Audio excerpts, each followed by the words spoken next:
पुष्पाणि नानाविध नैवेद्यं निवेदयामि। ओम तुलसीदासाय नमः।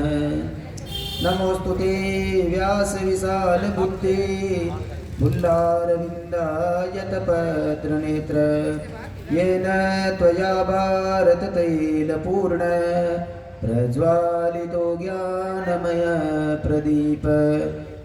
व्यासदेवाय नमो नमः। शुकदेवाय नमो नमः।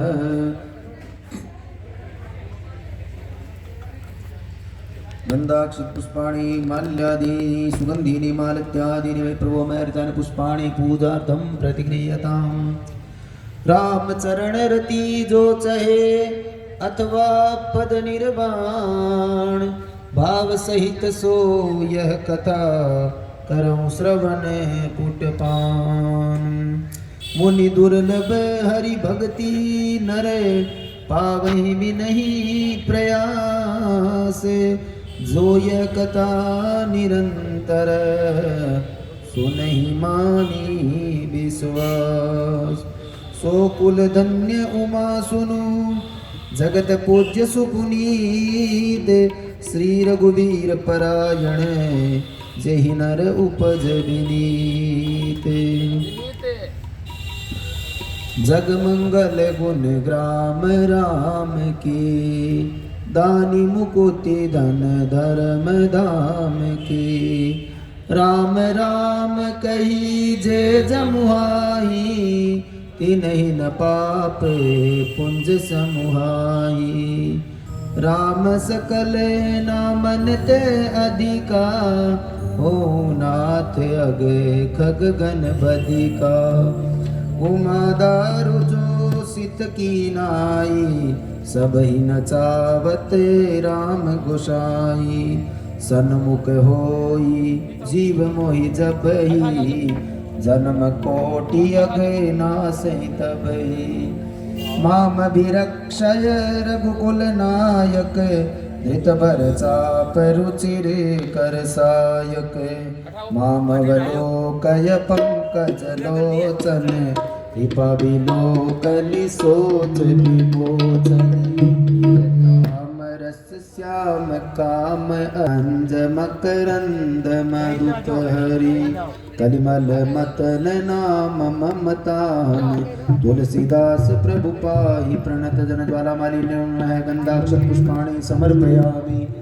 कर्पूर गौरम करुणावतारम संसार सारम भुजगेन्द्रहारम। सदा वसन्तां हृदयारविन्दे भवं भवानी सहितं नमामि। ओम जय जानकी नाथा प्रभु जय श्री रघुनाथा। तो कर जोड़े विनयवो तो कर जोड़े प्रभु मेरे सुनो गाथा। ओम जय जानकी नाथा।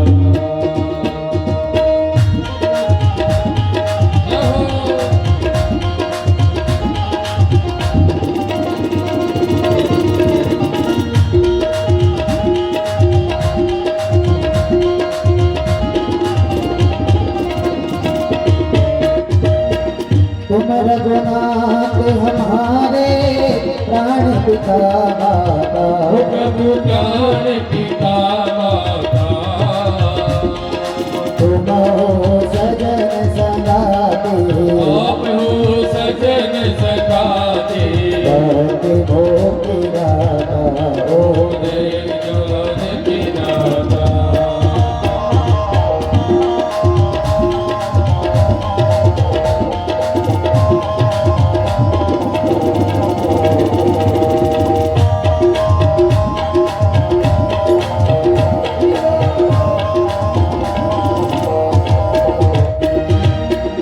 चोरा से प्रभु धर्म छुड़ाओ मैं तो यम का सा।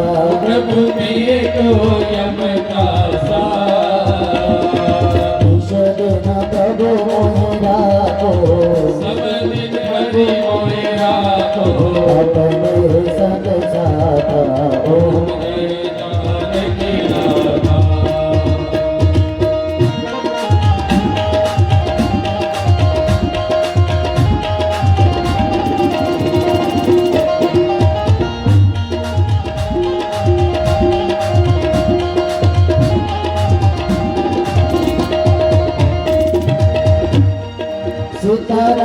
लक्ष्मण भरत शत्रुघ्न संग चारो भैया प्रभु संग चारो भैया जगमग ज्योति विराजते जिनगिन ज्योति विराजते शोभा अखिलैया ओम जय जानकी नाथा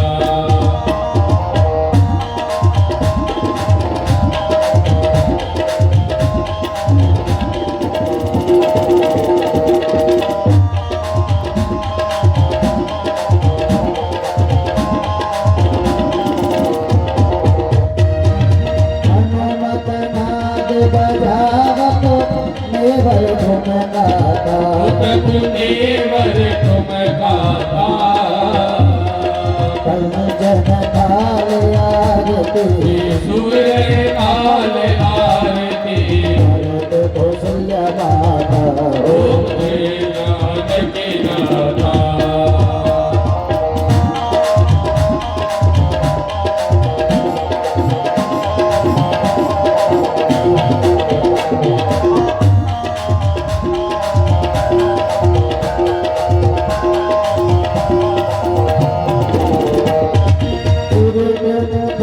धनुष विराजे शोभा अति भारी प्रभु सेवा अति भारी बने राम दर्शन करो तुलसीदास दर्शन करे बल बल बलिहारी ओम जय जानकी नाथा जय जानकी नाथ प्रभु जय श्री रघुनाथ प्रभु जय श्री राम प्रभु जय लक्ष्मण राम प्रभु जय चारो भैया प्रभु जय हनुमत दासा प्रभु कर प्रभु सुनदाता ओम जय जानकी नाथ ओम जय जानकी नाथ माता लागे देवता आगत के देवता माता लागे देवता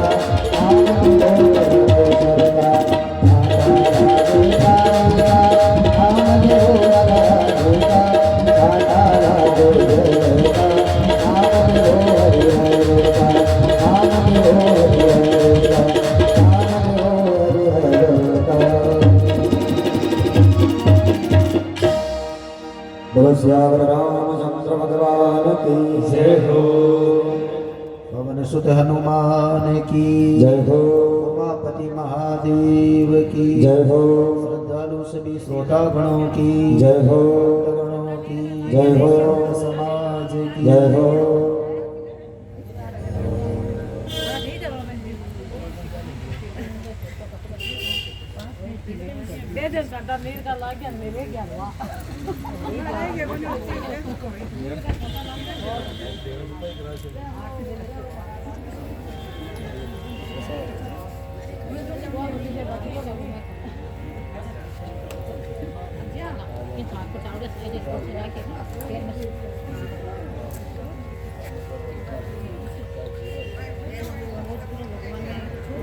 शक्तिबाजी शक्तिबाजी श्री राम श्री राम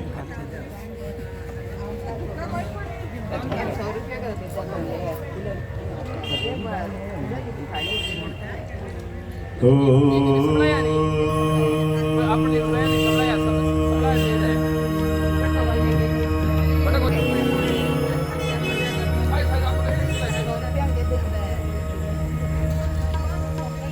श्री गणेशाय नमः श्री जानकी वल्लभो विजयते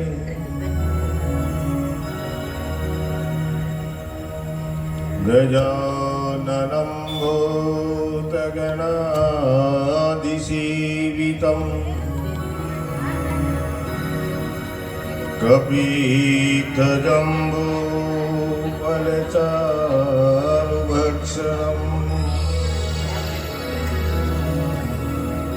उमासुतं शोकविनाशकारकम्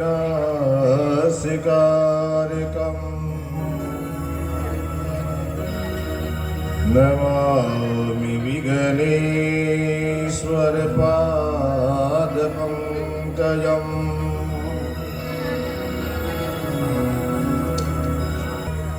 महादेव्यै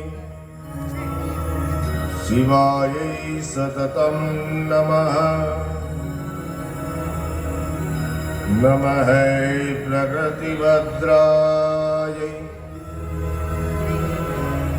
नियता प्रणता स्मृता।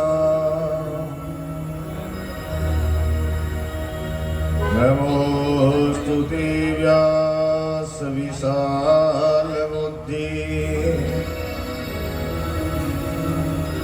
कुलारविन्दायतपत्रनेत्रम्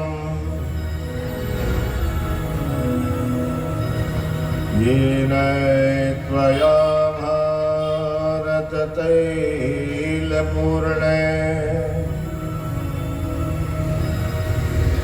वैज्वालितो ज्ञानमय प्रदीप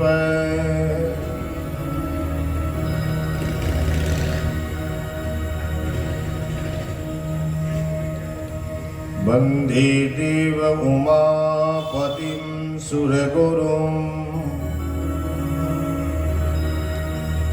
वन्दे जगत्कारणम् वन्दे पन्नगभूषणं मृगधरम् वन्दे पशूनां पति वन्दे सूर्यशशाङ्कवह्निनयनम् वन्दे मुकुन्दप्रियम्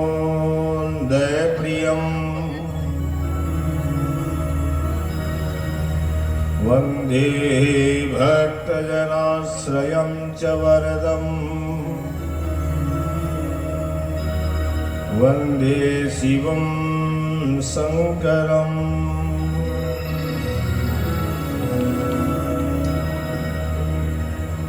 कृष्णाय वासुदेवाय हरये परमात्मने प्रणतः क्लेशनाशाय गोविन्दाय नमो नमः। दक्षिणे लक्ष्मणो यस्य वामे च जनकात्मजा पुरतो मारुतिर्यस्य तं वन्दे रघुनन्दनम्।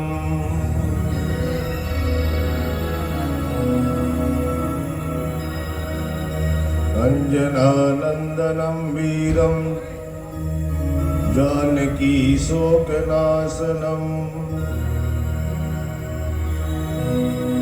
कपीशमक्षहन्तारम् वन्दे लङ्का भयङ्करम्।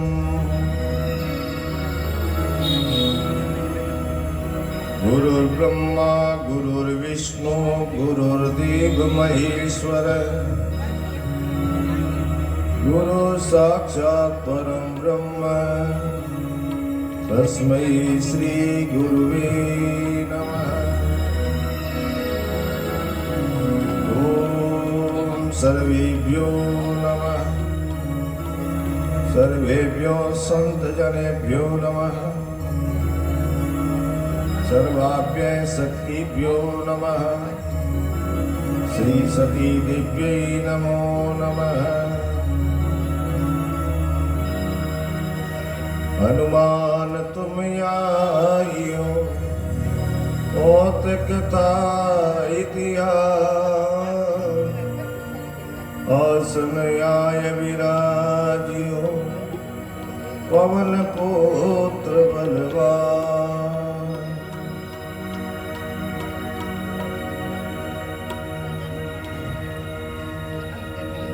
श्री राम श्री राम। श्री गुरु चरण सरोज रज निज मन मुकुर सुधार वरणो रघुवर विमल जसो जोदायक फल जार बुद्धिहीन तनु जानिके सुमिरो पवन कुमार बल बुद्धि विद्या देवो मोहि हरहु कलेश विकार।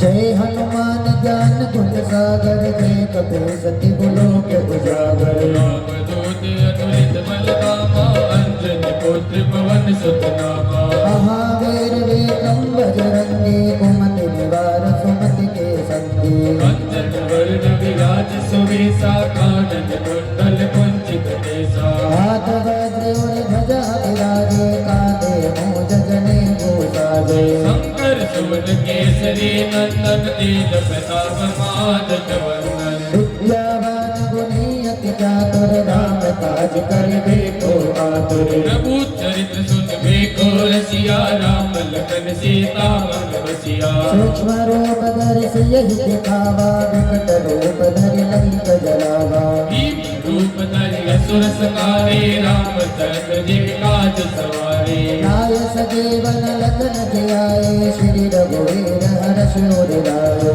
रघुपति की नई बहुत बड़ाए तुम मम प्रिय भरत सब भाई। सहस बदन तुम रोज सगावे अस कहि सिरपति कंठ लगावे सत्कादिक ब्रह्मांड मुनि नारद सारद सहित अहिता। जम कुबेर दिखपाल जहाते कवि कोविद कहि सके कहाते और सुग्रीवहि कीना राम मिलाय राजपद दीना। तुम्हारो मंत्र विभीषण माना लंकेश्वर भय सब जुग जाना युग सहस्त्र जो जन पर बानो लीलो काय मधुर फल जानो। प्रभु मौद्रिक मेल मुख माहे जल दिलांग गए अचरज ये नाहि दुर्गम काज जगत के जेते सुगम अनुग्रह तुम्हारे देते। राम दुआरे तुम रखवारे होत न आजा बिनु पैसारे सब सुख रहे तुम्हारी शरणा तुम रक्षक काहू को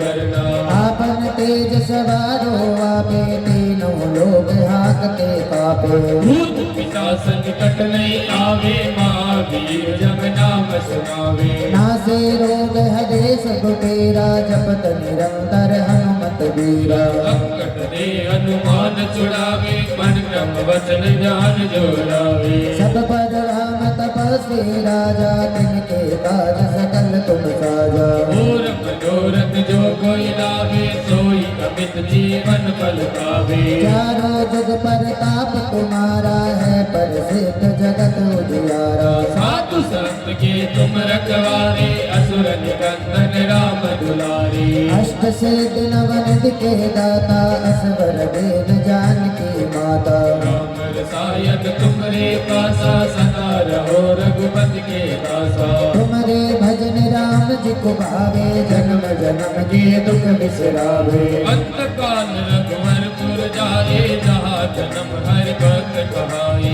और देवता चित्तन धरे हनुमत से ही सर्व सुख करहे संकट कटे मिटे सब पीरा जो सुमिरे हनुमत बलबीरा। जय जय जय हनुमान गोसाई कृपा करो गुरुदेव की नाई जो सत बार पाठ कर कोई छोटे बंदे महासुख होई। जो ये पढ़े हनुमान चालीसा हो से दिशा की गोरीसा तुलसीदास सदा हर तेरा की देता तन दय तेरा। पवन तनय संकट हरना मंगल मूर्ति रूप रामा मंगल मूर्ति रूप। राम लखन सीता सहित हृदय बसो सुर भूप सियावर रामचंद्र भज गए शरण। बोलो जय सिया राम जय सिया राम जय सिया राम जय सिया राम जय सिया राम जय जय सिया राम जय सिया राम जय जय सिया राम। जय सिया राम जय सिया राम जय सिया राम जय सिया राम।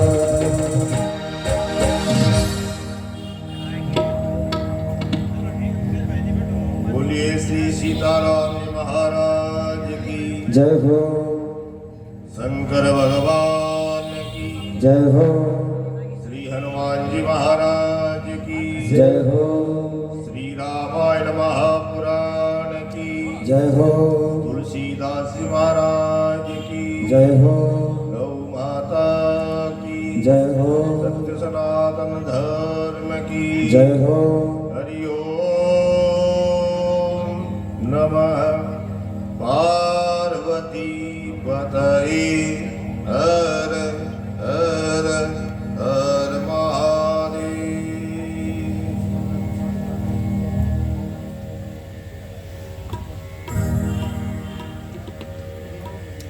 श्री राम भगवान की महती अनुकंपा से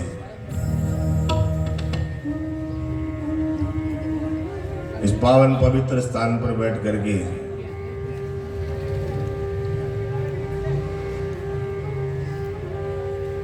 भगवान की अनुग्रह से महाराज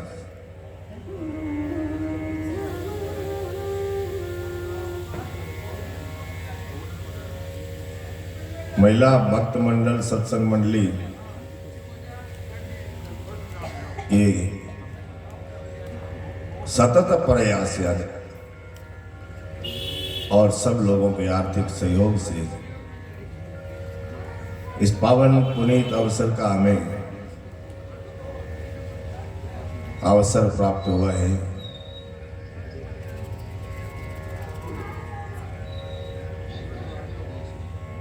राम जी ने जब कोई काम बनाना हो नहीं तो किंग एंड किंग ही बुद्धि के महीने बढ़े।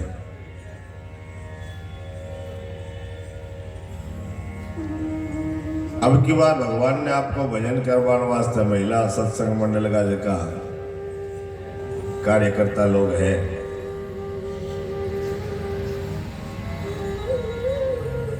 आगे बुद्धि में प्रेरणा हुई भगवान के आनंद लेने की, भगवान की कथा की। जिया एक मंथरा की वजह से महाराज कितना लोग दुखी हुआ भी प्रकार से ही एक भगवान को बढ़िया काम हुए न कितना लोग सुखी हुए, कितना लोग भी वो फायदो लेवे, कितना लोग भी वो आनंद लेवे। और आपने सामने प्रत्यक्ष उदाहरण है। भगवान राम जी ने दिन दूनी रात चौगुनी भक्ति प्रदान करे, ये कामना के साथ में ही आज की कथा प्रसंग ज्यादा है और समय कम है महाराज। अब की बार मुनि भाई निवेदन हमारा अब की बार 5 घंटा का प्रोग्राम चलो, 4 घंटा में हुआ कि नहीं। आज 8वां दिन है और अपनी अयोध्या कांड आज तक पूरी नहीं हुई नहीं। अब काल काल के दिन में बताओ आज अयोध्या कांड पूरी होसी, बाकी तो फिर तू चाल में आयो करना ही पड़े। देखो प्रसंग पूरा करने के लिए वो आनंद नहीं रहा जी। आजकल क्या करे 24 घंटा का मैंने काम तमाम,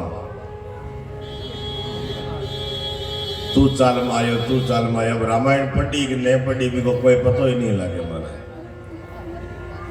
24 घंटा में कोई रामायण हो या करे, 24 घंटा में तो रामायण हुए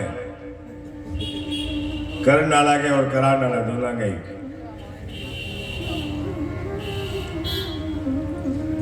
रोज रामायण पढ़ो भाई, नियम बना लो, चाहे 1 पन्नो पढ़ो रोज। 1 पन्नो नहीं तो महाराज 1-2 पढ़ लो, 1-2 नहीं तो 1 चौपाई पढ़ना शुरू करो, पढ़ो और फिर अर्थ सहित पढ़ो। समझ में आनी चीज, अर्थ आनी चीज।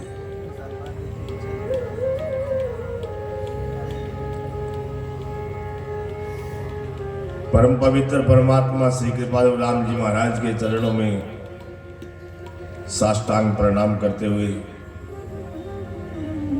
श्री हनुमान जी महाराज के चरणों में सादर दंडवत प्रणाम करते हुए, भगवतानुरागी भगवान के प्रिय संत जनों को प्रणाम करते हुए, कथा में उपस्थित सभी श्रद्धालु भक्तजनों को प्रणाम करते हुए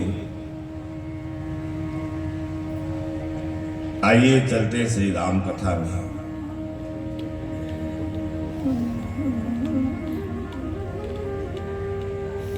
काल एक भगवान की विशेष अनुकंपा और थाना सुंदर समाचार दो। महिला भक्त मंडल का एक विचार बनो अब की बार कह महाराज एक नवान परायण प्रोग्राम रखा नवरात्रा। तो राम जी कृपा करे तो आप मूल मूल रामायण कर जब राम जी की इच्छा हो। बोली सियावर रामचंद्र भगवान की जय हो। कल सायंकाल की कथा में हमने भगवान के साथ में प्रिय भरत भाई का मिलन बताया है। भरत जी महाराज तो त्याग की मूर्ति है, पर केवल भरत जी महाराज नहीं महाराज, ये पूरा परिवार ही त्याग की मूर्ति है।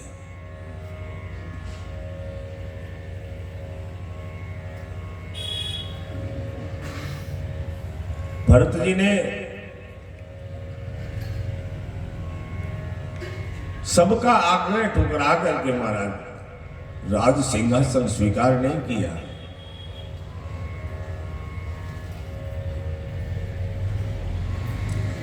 यद्यपि पिता ने भरत जी महाराज को 14 वर्ष का राज सिंहासन प्रदान किया था, लेकिन भरत जी कहते हैं जिस पर मेरा अधिकार ही नहीं है महाराज, जो राम जी का है उस पर मेरा क्या अधिकार है। मैं जाऊंगा राम जी को मना करके लाऊंगा।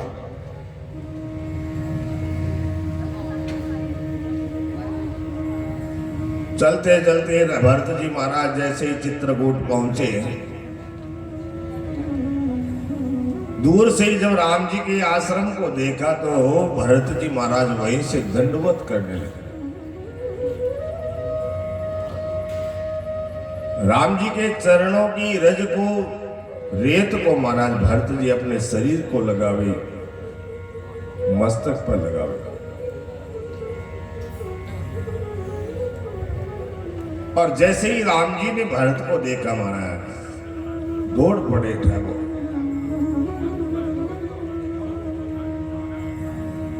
और दौड़ करके महाराज अपने भाई को अपने छाती पे लगाए, हृदय पे लगाए।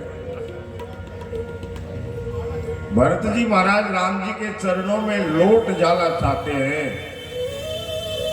और राम जी जबरदस्ती उठा करके उनको हृदय से लगा रहे।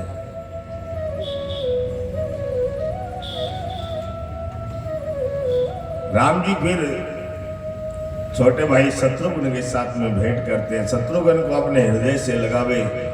निषाद राजगुरु साथ में आया था, उनको भी हृदय से लगाया।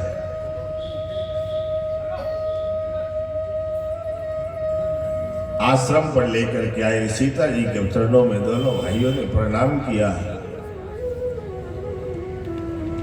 और जैसे समाचार सुना कि पूरा नगर गुरु गुरु माता तीनों माताएं सब साथ में आई है, तो भगवान उनसे भी मिलने के लिए गए।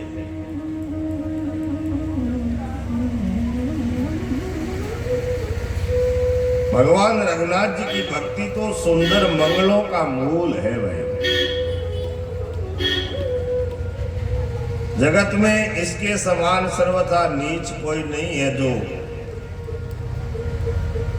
भगवान रघुनाथ जी की भक्ति नहीं करता महाराज।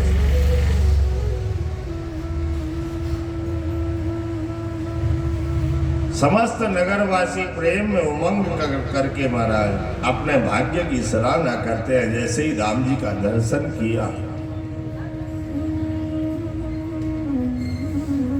और सबसे पहले राम जी ने किसको प्रणाम किया?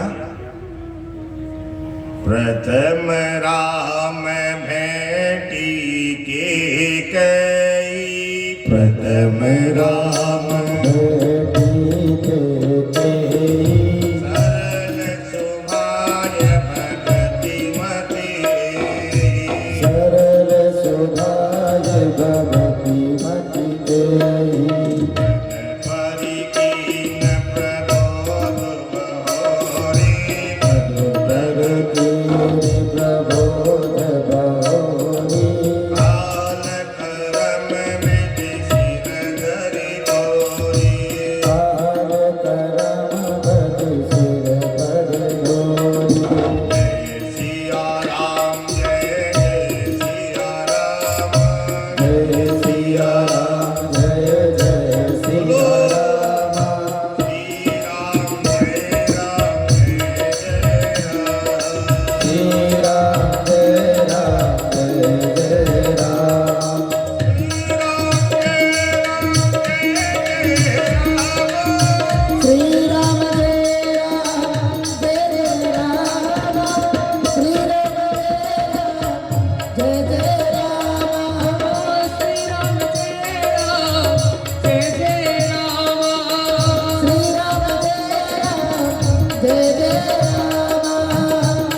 प्रथम राम घंटी केकई।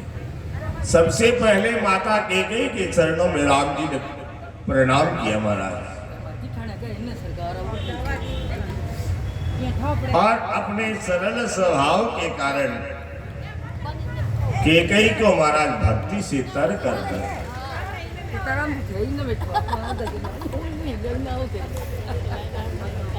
केकई माता को प्रणाम क्यों किया राम जी ने? देखो बड़ी सुंदर कथा है, सुनो भाई, शांति से सुनो, आगे बैठना शुरू करो, फिर बाद में किए गए भीड़ ज्यादा बजने बैठने का मैंने फिर आगे सरकनो दाना सरकनो इन पहले आप की जगह स्थिर करके बैठ जाओ। काल एक सुंदर प्रश्न आयो कि राम जी महाराज केकई माता शू के वचन लियो, और प्रसंग विधि के अनुसार आए कि राम जी पहली पोत माता केकई ने प्रणाम करे। मैंने आपको बताया कि पूरा परिवार त्याग की मूर्ति है महाराज, लेकिन रघुवंश में राम जी के परिवार में जो त्याग माता केकई ने किया वो त्याग कोई नहीं कर सकता, संसार में कोई नहीं कर सकता महाराज।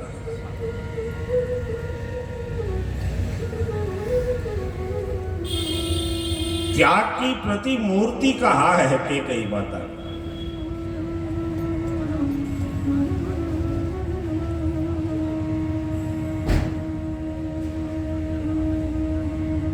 राम जी ने अयोध्या का त्याग कर दिया, राज सिंहासन का त्याग कर दिया, राजा दशरथ ने अपने प्राणों का त्याग कर दिया, लक्ष्मण जी ने राम जी के प्रेम के कारण सर्वस्व त्याग दिया, लेकिन केकई का त्याग किसी ने नहीं देखा है।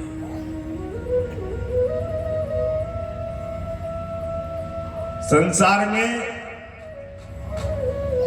केकई का कोई नाम नहीं लेता भाई, अपने संतान का नाम केकई पे नहीं रखता कोई।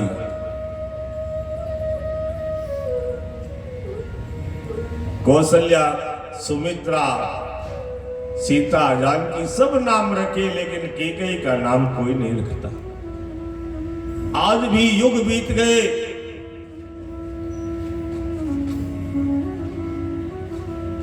केकई से लोग घृणा करे वाला है। अब विचार करो उस मां के हृदय में कितनी पीड़ा हुई होगी, कितनी जलन हुई होगी महाराज, जिसने न चाहते हुए भी अपने सिर पर यह कलंक लेना स्वीकार किया। मेरे राम की इच्छा पूर्ति हो जाए।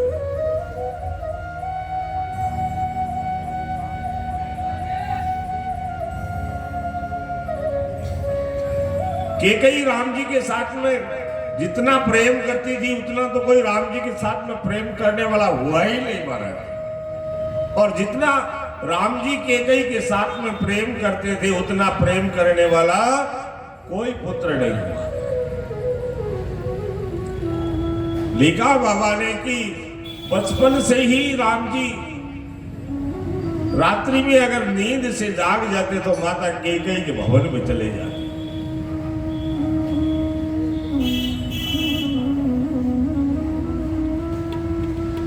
दशरथ महाराज ने भी ऐसा कहा कि देवी तुम ऐसा क्यों कर, राम तो तुम्हें अपनी मां कौशल्या से भी ज्यादा प्रेम करता है। सब भाई बारी बारी से ननियाल जाते थे, राम जी को कभी केकई माता ने ननियाल नहीं भेजा। क्यों? कि राम जी के बिना केकई का मन ही नहीं लगता था महाराज।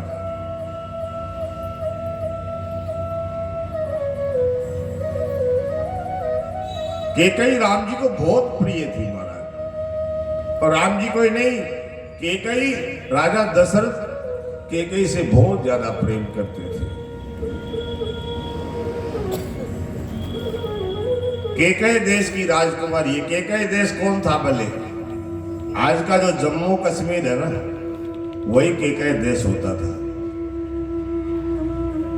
और इनका नाम केकई नहीं था, इनका नाम तो पुष्पगंधा था।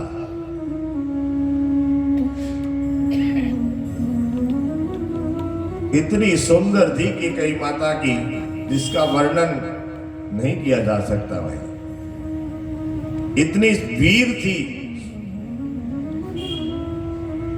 कि देवासुर संग्राम में माता केकई ने, जब इंद्र ने दशरथ महाराज की सहायता मांगी तो केकई ने सारथी का काम किया था।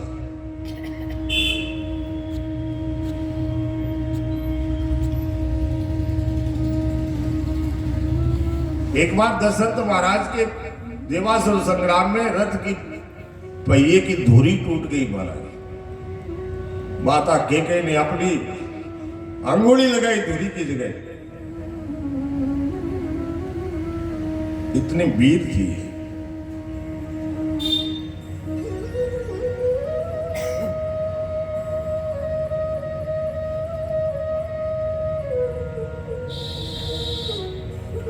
दशरथ महाराज ने एक बारी रानी के प्रेम वश एक सुंदर भवन का निर्माण किया केकई के लिए। उस भवन का नाम कनक भवन रखा गया। कनक भवन आज भी अयोध्या में विराजमान कनक भवन, जहां पर राम जी आज भी सीता मैया के साथ में विराजते हैं। कनक भवन में केकई ने रहना स्वीकार नहीं किया। बोले नहीं, मैं तो अपने अन्य बहनों के साथ में कौशल्या सुमित्रा जी के साथ में यहीं पर रहूंगी महाराज। ठीक है, आपने बना दिया, कोई बात नहीं।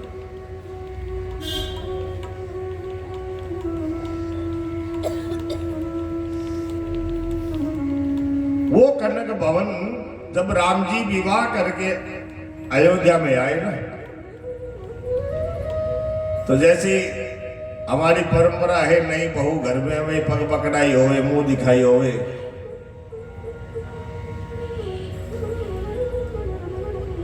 तो वो कनक भवन माता केकई ने सीता जी को दे दिया मुंह दिखाई में महाराज।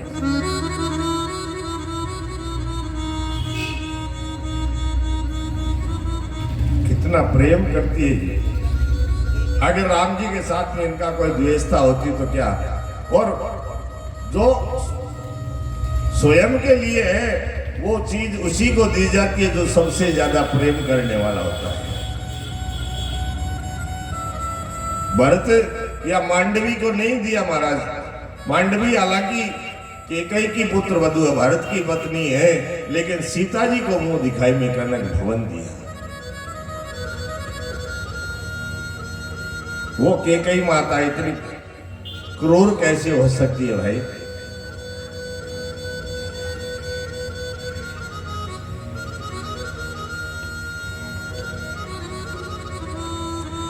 रामायण में तो नहीं लिखा तुलसी बाबा ने, लेकिन अन्य ग्रंथों में इनका वर्णन आता है कि एक बार राम जी को केकई के भवन में महाराज गए।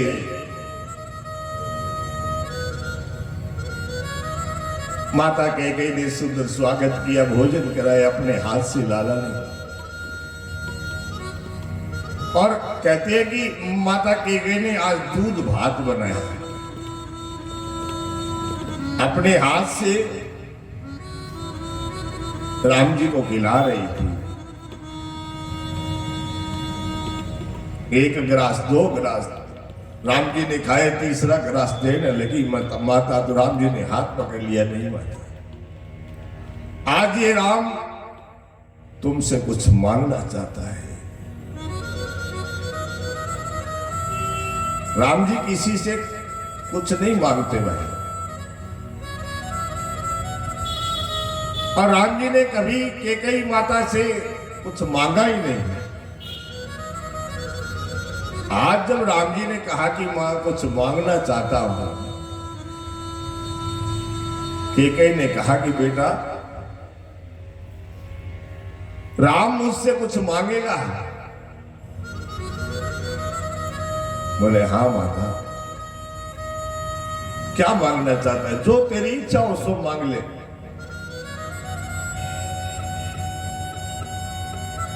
केवल मात्र एक मेरे प्राणों को छोड़कर तू कुछ भी मांग, और प्राणों को भी इसलिए छोड़ करके कि मैं तेरा दर्शन करना चाहती हूँ, रही तुझे देखना चाहती हूँ।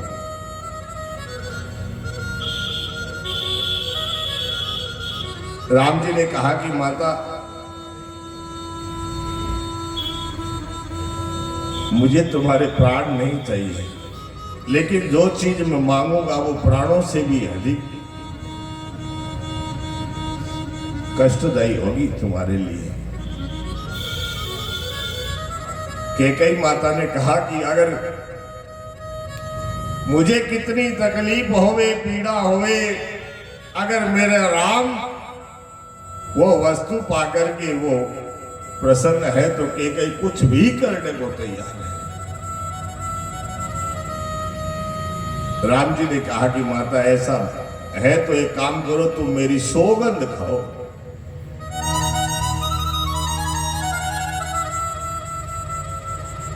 कैकेयी ने कहा कि तुम्हें तुम्हारी माता पर संदेह है क्या? बोले संदेह नहीं, तुम मेरी शपथ खाओ, सौगंध खाओ। कैकेयी ने अपना हाथ राम जी के सिर पर रख दिया। राम जी ने कहा कि मां, जो वर मैं तुमसे मांगना चाहता हूं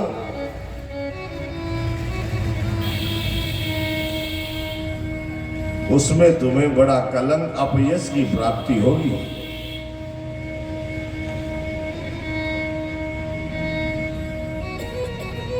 तुम्हें बड़ा अपयश प्राप्त होगा, तेरा कोई नाम लेना नहीं चाहेगा। कैकेयी माता ने कहा कि मेरे को वो भी मंजूर है।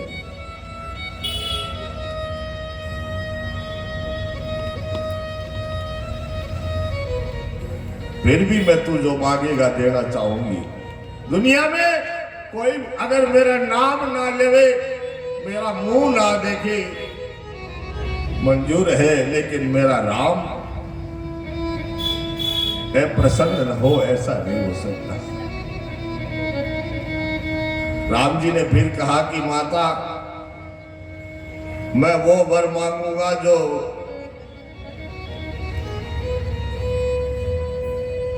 जिसके प्रभाव से तुम्हें मलिन वस्त्र भी पहनना पड़ सकता है।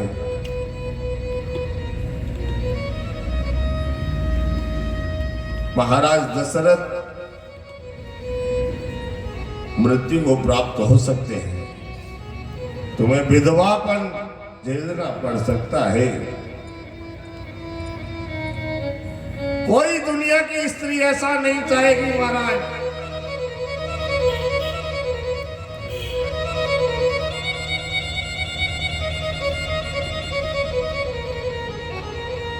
कैकेयी ने कहा कि मेरे को वो भी मंजूर है।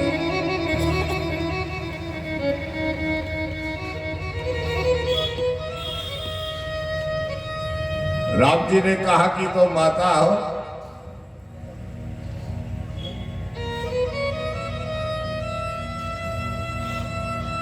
तेरा बेटा भरत हो सकता है कि तेरा बेटा भरत तुझे कभी मां न कहे।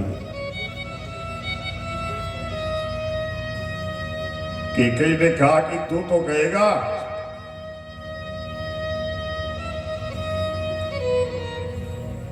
कोई परवाह नहीं, मैं वो भी जहर पी लूंगी। तू तो मांग।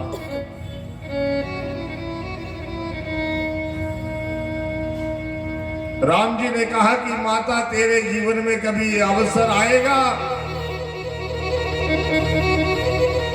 कि तुम्हें महाराज से 2 वचन मांगने हैं। उस समय तो मेरे लिए 14 वर्ष का वनवास मांगा।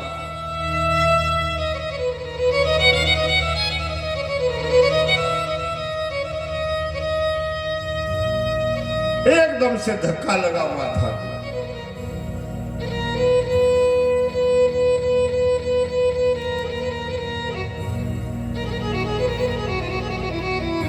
या ये क्या कह दिया रे?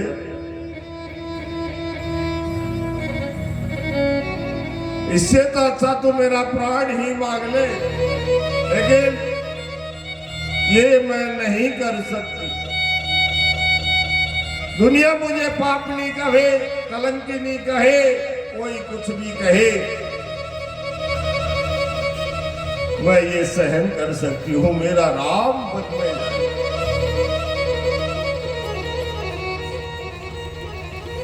राम जी ने कहा कि मां, जिस काम के लिए मैं परित्राणाय साधूनां विनाशाय च दुष्कृतां, मैं राजा बनने नहीं आया।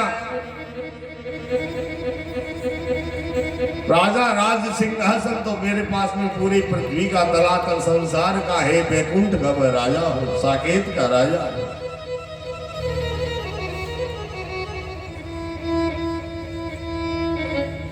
साधु संतों का जो असहाय है, भील, कोर, किरात, उन सब का कल्याण करने के लिए, राक्षसों का वध करने के लिए मैं पृथ्वी बनाया हूं।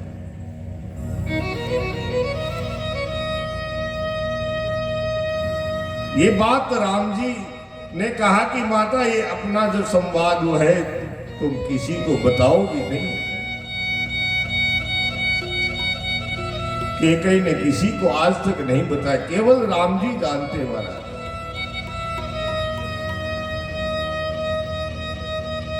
इस त्याग के वजह से देखो केकई ने कितना संकट सहन किया महाराज। स्वयं विधवापन देखा, पुत्र भरत ने कह दिया कि मुंह पर कालिक पोत करके मेरे सामने से चली जा, आज के बाद में मेरे सामने मत आना। और जीवन भर भरत ने कभी केकई को मां नहीं कहा।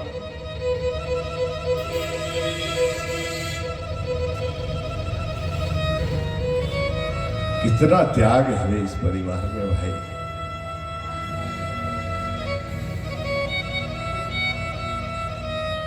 इसलिए प्रभु ने सबसे पहले केकई माता को प्रणाम किया।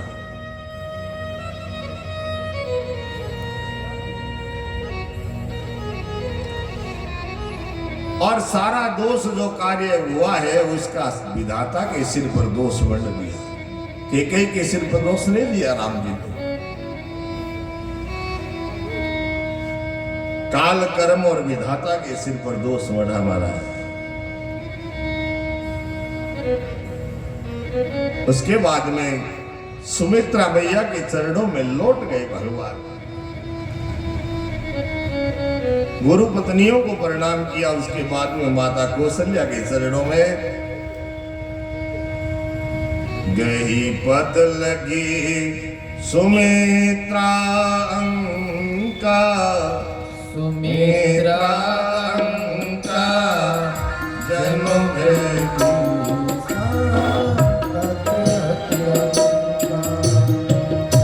जनो बेटी सा पति अतिरंगा, तुम जननी जर ननदो भ्राता, जन दो भ्राता करे प्रेम व्याकुल सब गाता।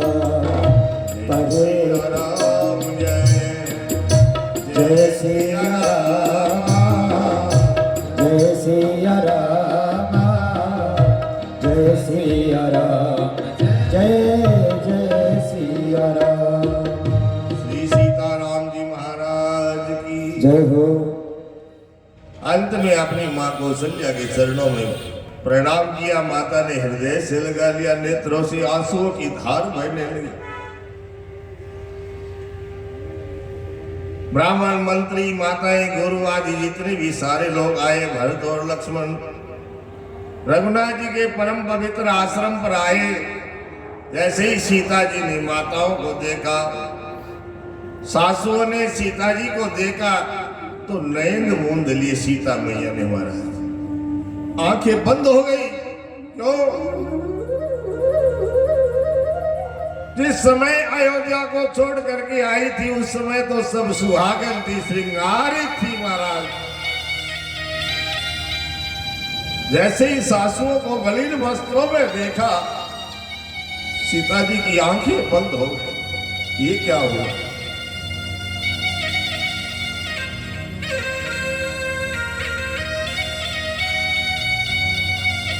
उचाले विधाता ने ये क्या कर दिया।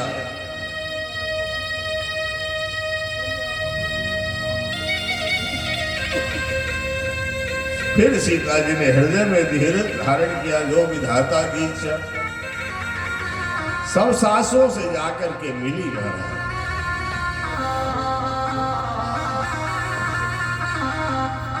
परिजन पुरजन सबके साथ में राम जी मिलते हैं।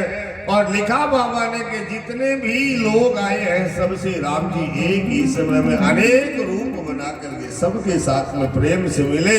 सबको ऐसा लगे कि राम जी तो हमें स्वयं आकर के मिले।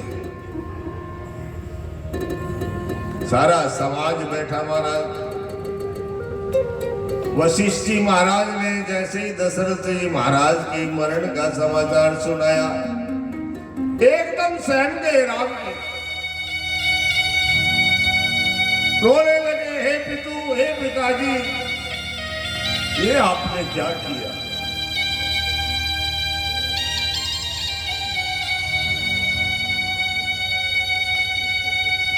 ऐसा करुण क्रंदन हुआ कि महाराज ऐसा लगने लगा कि अभी अभी दशरथ महाराज का प्रयाण हुआ है।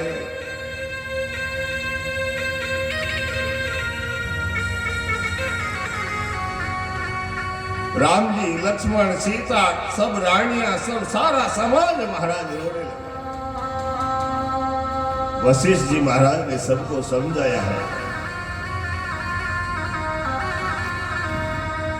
उस दिन राम जी ने निर्जल व्रत किया महाराज, जल भी नहीं पिया उस दिन। और राम जी ने जल ग्रहण नहीं किया तो अन्य किसी ने भी, सारे लोगों ने महाराज उस दिन तो जलपान भी नहीं किया। प्रातः काल भगवान उठ करके स्नान आदि करके, जैसी वेद का विधान वेद में लिखा है और उसके अनुसार भगवान ने अपने पिता की क्रिया करी।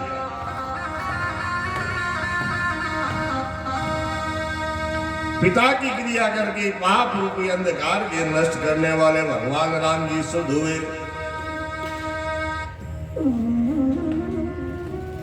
धन्य है दशरथ जी महाराज, जिनका नाम लेने मात्र से मनुष्य भव सागर से पार हो जाता है, जिसका नाम लेने मात्र से कल्याण हो जाता है। वे कल्याणमय श्री राम जी जिनकी अपने हाथों से क्रिया करे, उनसे बड़ा भाग्यवान कौन होगा भाई, जिनकी क्रिया राम जी अपने हाथ से करें।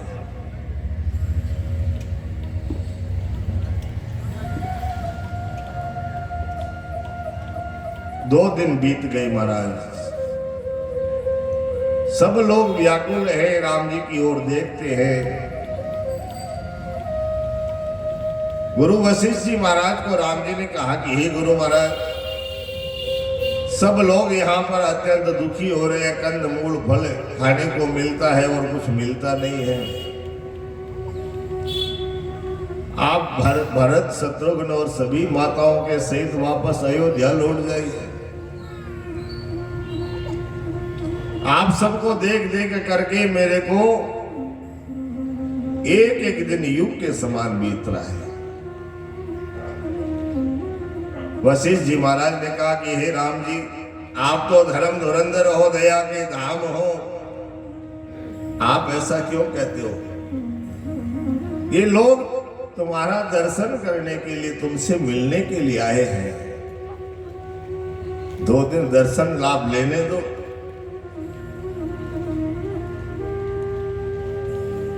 राम जी का वचन सुनकर के सारा समाज दुखी हुआ महाराज। मानो समुद्र के बीच में जहाज डूब गया हो, डगमगा गया हो। और जैसे ही वशिष्ठ जी ने कहा कि 2 दिन दर्शन लाभ लेने दो, सबको आनंद हुआ। सारे ऋषि मुनि सब लोग इकट्ठा हुए। राम जी का अयोध्यावासी आए, माताएं, गुरु पत्नियां, गुरु माताएं, सब लोग इकट्ठा हुए। वहां के कोल, भील, किरात, निषाद सब इकट्ठा होकर के वहां पर आए। खूब सेवा करे महाराज। बोलो, राम जी से कहते हैं कि महाराज हमारे तो ये पावने हैं, पावने। पावना कवानी अपन बटाऊंगा तुम प्रिय पाहुने वन पगुधारे। आप तो वन में महाराज पाहुने बनकर के आए हो।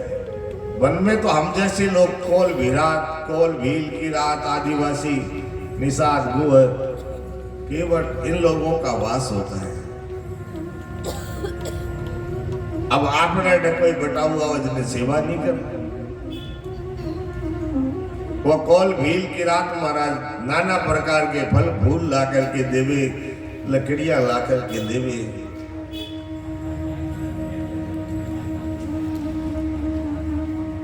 सेवा करे महाराज।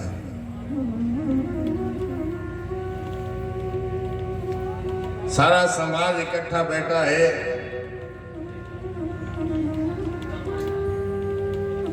सीता जी राम और लक्ष्मण को देख करके माता कैकेयी भरपेट पछताई महाराज कि मेरे कारण देखो कितना अनर्थ हो गया।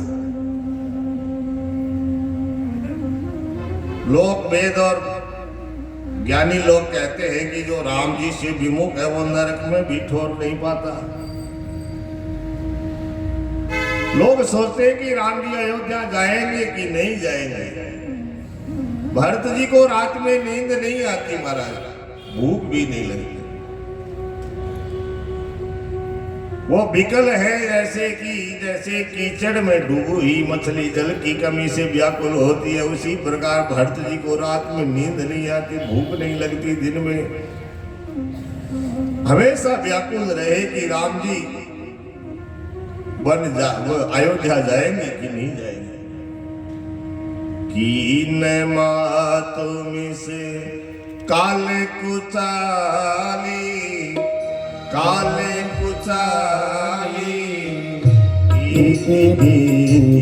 जस ताकत सारी, जस ताकत सारी। कभी होई राम अभिषेको, राम अभिषेको मोहि अवतरत उपाहो न देखो, मोहि अवतरत उपाहो न देखो। भरत जी महाराज मन में सोचते हैं कि माता के बहाने नीच, माता के बहाने विधाता ने कैसी कुचाल चली है।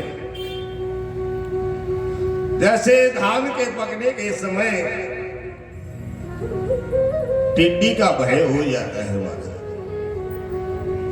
राम जी का अवध गमन किस प्रकार हो, मेरा मन तो एक भी उपाय नहीं सुधारा।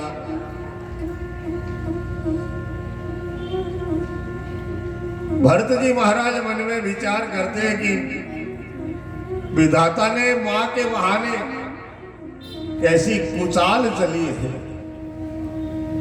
राम जी मुझे अपनाएंगे कि नहीं अपनाएंगे। फिर मन में विचार करते हैं कि माता कौशल्या से कहूं कि राम जी को कह दे। अब भरत तो कह ही नहीं सकता राम जी को कि महाराज आप अयोध्या चले जाओ, वो तो एक आज्ञा हो गई ना। छोटा भाई बड़े भाई को आज्ञा कैसे दे सकता है।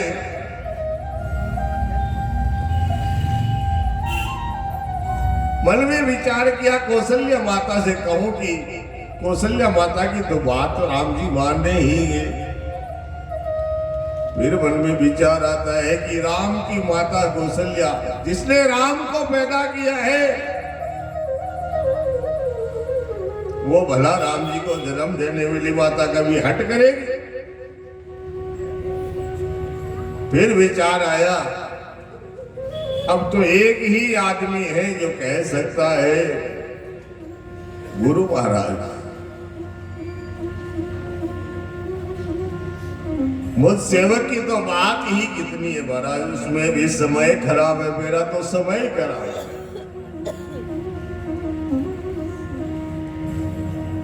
विधाता प्रतिकूल है, यदि मैं हट करता हूं तो भी अधर्म होगा। क्योंकि सेवक का धर्म तो शिव जी के कैलाश पर्वत से भी भारी है महाराज।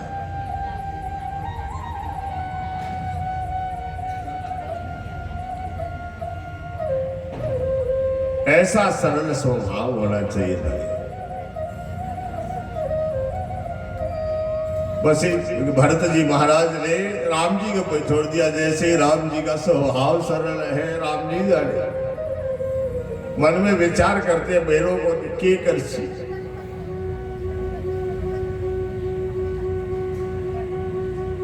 ऐसा भाव, ऐसी सरलता होनी चाहिए भाई। अनन्य प्रेम अगर परमात्मा के साथ में हो तो परमात्मा स्वयं आ जाते हैं।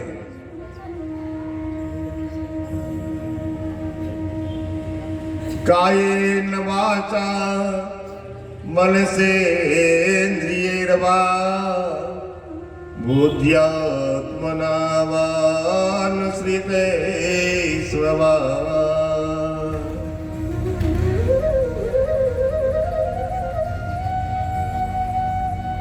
करोमि यद्यत् सकलं परस्मै नारायणायेति समर्पयामि। मन से, वचन से, काया से जो भी कर्म करो परमात्मा के अर्पण कर दो। राम जी जाने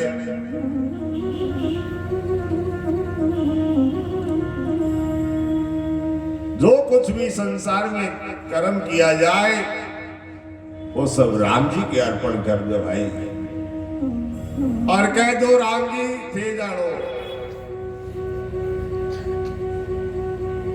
जानो रघुनाथ। और अनन्य भाव से भगवान कहते हैं जो मेरा चिंतन करता है सर्वस्व मुझे अर्पण कर देता है। योग क्षेम वहाम्य, हम उसका सारा दुख मैं ग्रहण कर लेता हूं।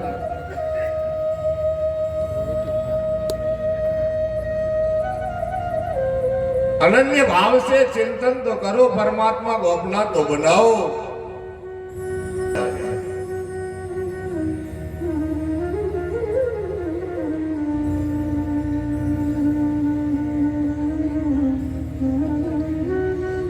राम जी का एक भगत हुआ, बड़ा विचित्र भक्त महाराज। नाम है भोला। भक्ति भगवान की, नाम तो कोई और था लेकिन हमेशा भगवान के भजन में रहता तो लोग उसको भोला कहने लगे, भोला। और उसकी आदत है कि कोई भी काम होवे मुझे बोला ये ऐसे कैसे हुआ, बोले भगवान जाने भाई, रघुनाथ जी जाने, रघुनाथ जी जाने।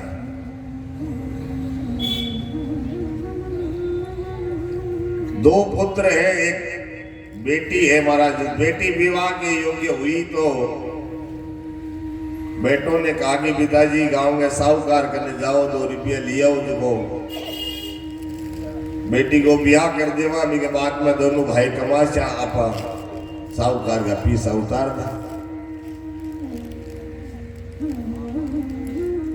बोला जो है महाराज साहूकार सेठ जी के पास में गया और जाकर के कहा कि महाराज कुछ धन की आवश्यकता है, बेटी का विवाह है, बेटी के विवाह के बाद में लौटा दिया जाएगा। साहूकार ने भोला को रुपये दिए और विवाह का काम हो गया। दोनों बेटों ने महाराज मेहनत करके कमाई करके पिताजी को दिए रुपये, बोले सेठ जी को दिया। भोला सेठ जी को रुपये देने के लिए गया।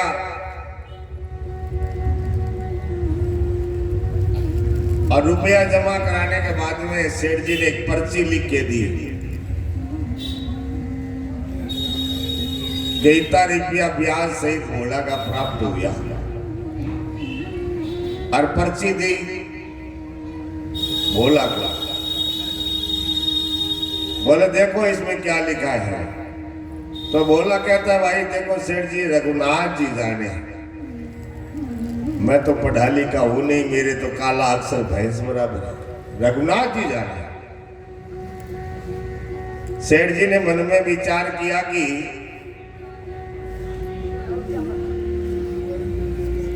इससे दोबारा रुपया लिया जा सकता है, तो उसको कहा कि ऐसा करो तुम तो जाओ अंदर से जल लेकर के आओ। एक झूठ मूठ की पर्ची लिखी और उस भोला को दे दी महाराज, ये लो पर्ची ले जाओ। भोला ने वो पर्ची ला करके महाराज घर पे रखी और अब बेटी का विवाह हो गया, सारी जिम्मेदारी पूरी। तो भोला जो है गांव में रघुनाथ जी का मंदिर था वहीं पर रहने लगे, भगवान की भक्ति करे, झाड़ू निकाले, बर्तन मांजते हुए पुजारी जी का सहयोग करे, राम राम करे। कुछ समय के बाद में सेठ जी ने भोला से तकादा किया कि भाई तू मेरा रुपया नहीं दिया। भोला ने सेठ जी से कहा कि सेठ जी आप ऐसा कैसे कहते हो, आपको मैंने रुपया दे दिया। सेठ जी ने कहा नहीं रुपया नहीं दिया, अगर रुपया नहीं दोगे तो मैं कचहरी में जाऊंगा।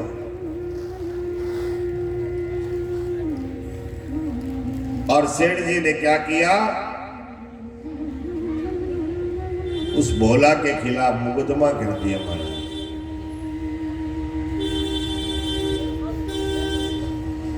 भोला को बड़ा दुख हुआ, रघुनाथ जी के सामने आकर के रोए, रघुनाथ जी महाराज ये कैसे हुआ, मैंने तो बोला, मैंने तो सेठ जी के रुपये दे दिए।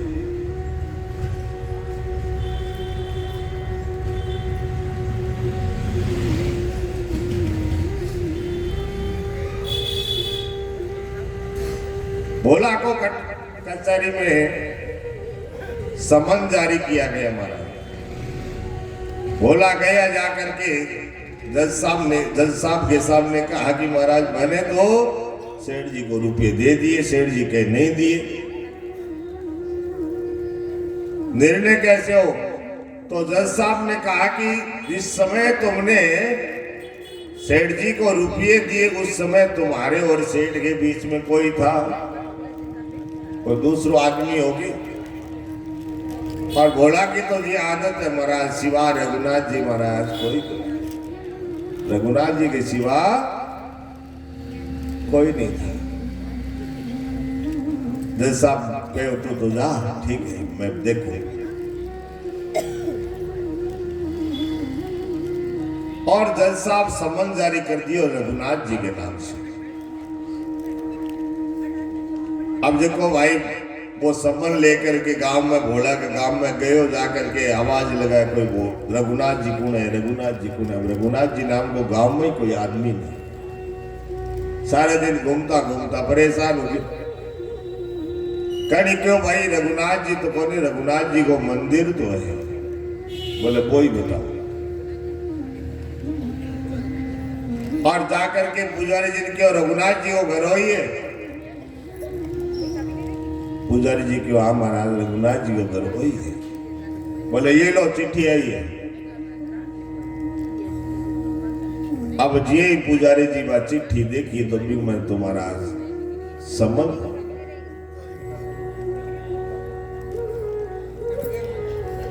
पुजारी जी भगवान के सामने गया, महाराज रोजीना थारे प्रसाद आवे, माला पुष्प आवे, वस्त्र आवे, मिठाई आवे महाराज, आज तो नहीं काम हुई है, समझ है।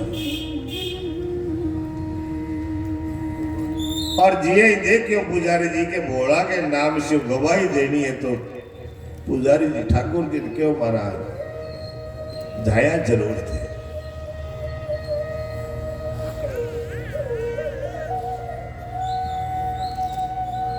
जरूर गया, नहीं तो दुनिया में विश्वास उड़ दी सी आपको। निश्चित तारीख पर महाराज पुजारी जी भी केवट ने भोला राम ने तो कहो तू तो अब रात नहीं चलो या क्यों सुबह टाइम से पहुंच जावे। और प्रातः काल 4 बजे उठ करके रोज ठाकुर जी ने 10-11 बजे भोग लगा। पितर पुजारी जी 4 बजे सुंदर स्नान करा के नुआ कपड़ा पहनाया और भोग जिंदगी लगा के महाराज आज थाने गायत्री जाना, आज थाने बाहर जाना है, इसलिए अभी भोजन करके चले जाओ। पता नहीं कितना टाइम लग जाए, भूख लग जाए आपको, भोजन करके जाओ लेकिन जाना जरूर महाराज।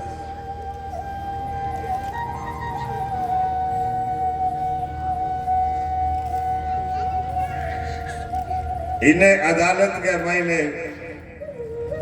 ये भी भोला को केस को नंबर आयो, 3 बार अदालत में आवाज लगा भोला राम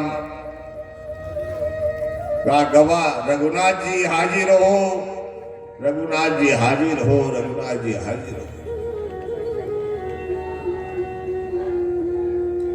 और जैसे ही आवाज लगाई महाराज बैठे एक आदमी बूढ़ो कमर झुकी हुई, हाथ में लाठी लिए हुए, मस्तक पर एकदम सूर्य के समान तेज चमकता हुआ एक बूढ़ा ब्राह्मण है।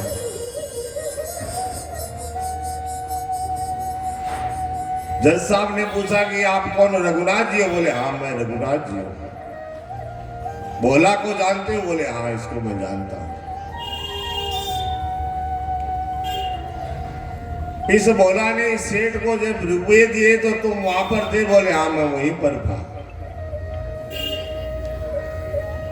और जज साहब अगर आपको विश्वास नहीं है तो इस सेठ की अलमारी में 5वें नंबर पर जो बही रखी है उस बही के इतना नंबर 32 नंबर पेज पर जाकर के देख लो। जो पर्ची इसने दी थी वो पर्ची आज भी उस बही में रखी है।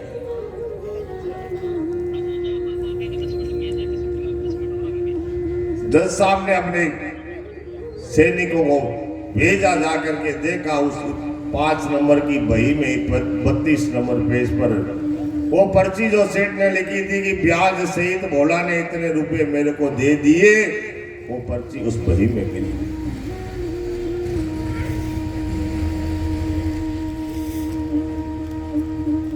जज साहब ने भोला को माइजन बरी किया, महाराज सेठ को दंड दिया।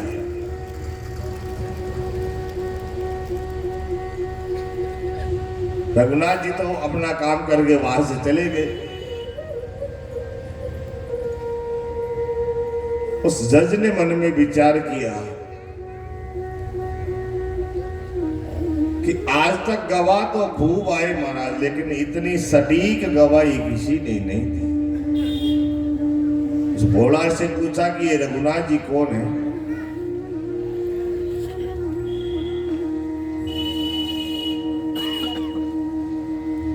भोला ने कहा महाराज जी रघुनाथ जी के घर पे तो मैं रहता हूं। बोले सेठ है? बोले नहीं महाराज, इनका तो मंदिर है गांव में। बोले मंदिर इन्होंने बनाया है? लगता तो नहीं है, इतने रुपये पैसे वाले होंगे तो मंदिर बनाते होंगे। बोले मंदिर इन्होंने बनाया नहीं महाराज, ये तो मंदिर में रहते हैं। जज ने कहा तो पुजारी है? बोले पुजारी नहीं है महाराज, जो मंदिर में है वो रघुनाथ जी तो है।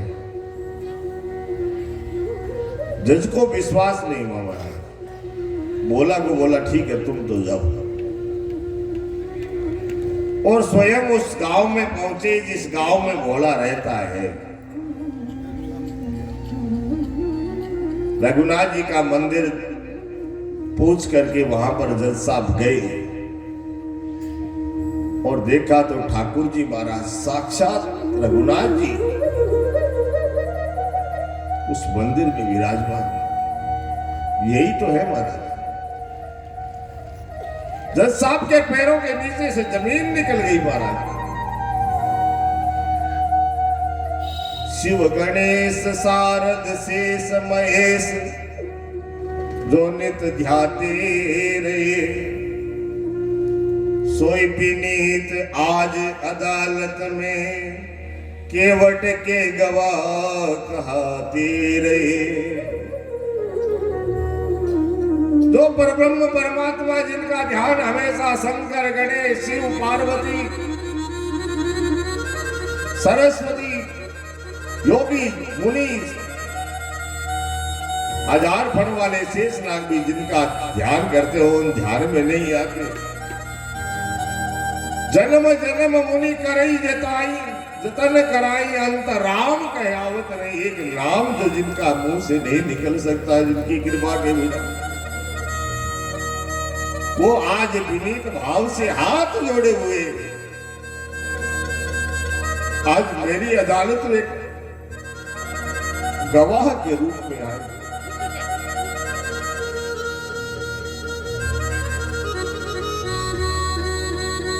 कुर्सी पर जज बना बैठा रहा जगदीश मुझे समझाते रहे, और मैं कुर्सी पर जज बन करके बैठा रहा। स्वयं जगदीश मुझे समझाते रहे।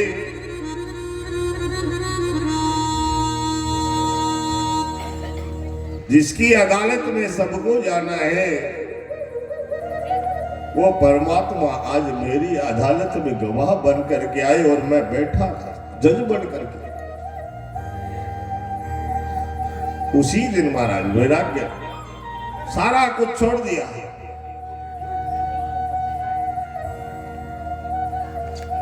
सबकी ममता ताग बटोरी मम पद मन ही बांध भरी डोरी।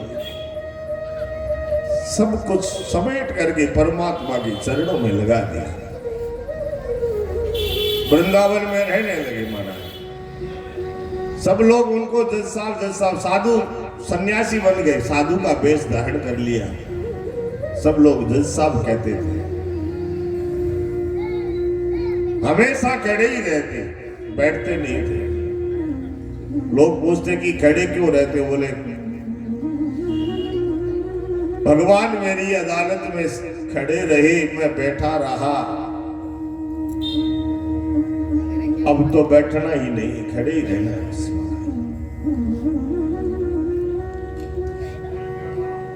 मंदिर में जाते तो मंदिर के अंदर नहीं जाते महाराज, बाहर से ही हाथ जोड़ लेते। बोले अंदर क्यों नहीं जाते हो?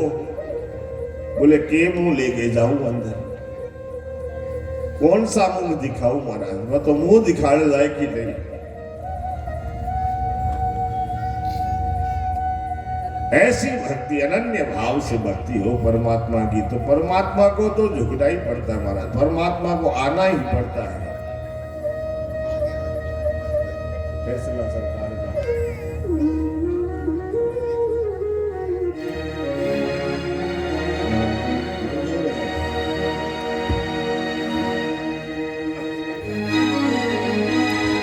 फैसला सरकार का